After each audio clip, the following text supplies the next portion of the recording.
Yung table of figures naman, tsaka table of figures. List of tables, tsaka list of figures. Ayan. Okay, punta ka sa paglalagyan ng list of tables. Punta ka ng references dyan. Wait lang. Kunyari, etong figure 1.1. Ayan. Figure 1.1. Tapos nandito yung title niya, 'di ba? Dito yung title niya. Tapos table 1.1. Tas title.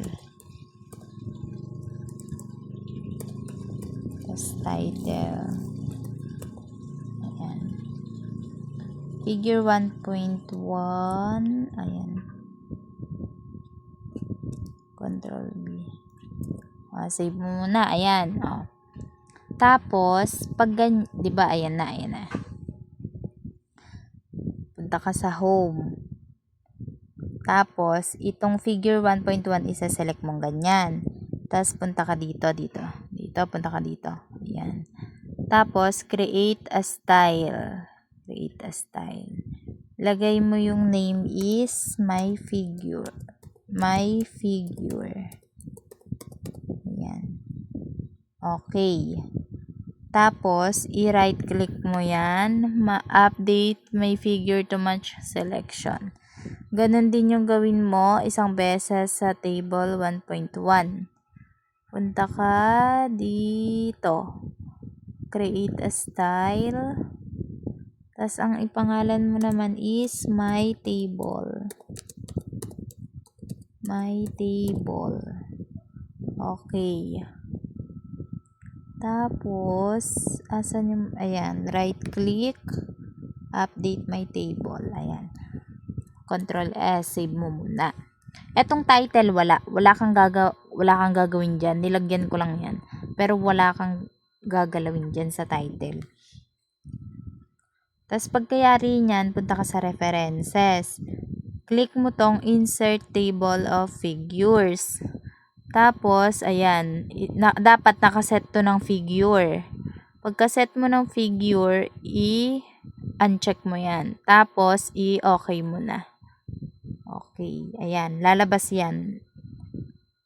Table of figures entries found. Lipat nga natin. Table of figures. Pag lumabas yan, click mo. Tapos, punta ka dito sa TOC.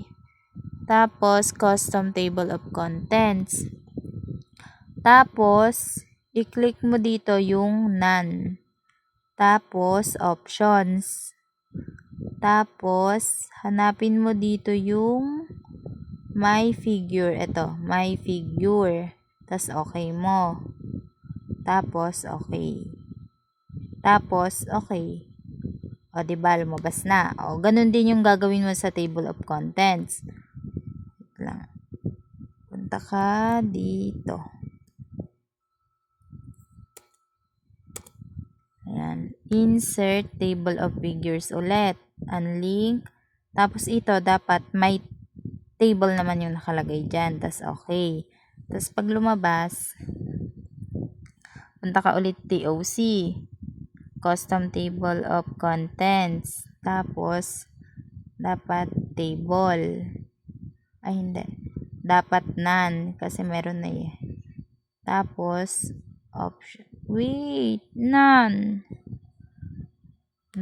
Tapos, options.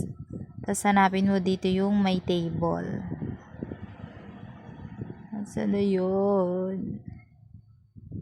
Ayun. My table. Okay. Tapos, okay. Ayan. Control S mo na.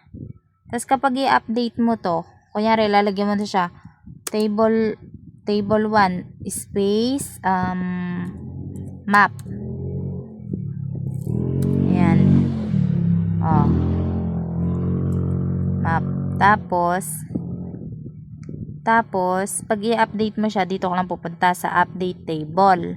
Tapos, update page numbers only lang. Para Yung page lang yung ma-update niya. Kapag kasi in-update entire table mo yan, try natin. 'Di ba? Nawala yung map. Mawawala yung tinype mo lang. Yung nakaselect lang yung lalabas. Kaya kaya bago mo dapat gawin tong TOC na to, no? Itong list of figure, tsaka list of tables, tsaka itong TOC, bago ka mag-type kinemberlo dyan, dapat ayos na yung paging mo, yung buong paper. Save mo na.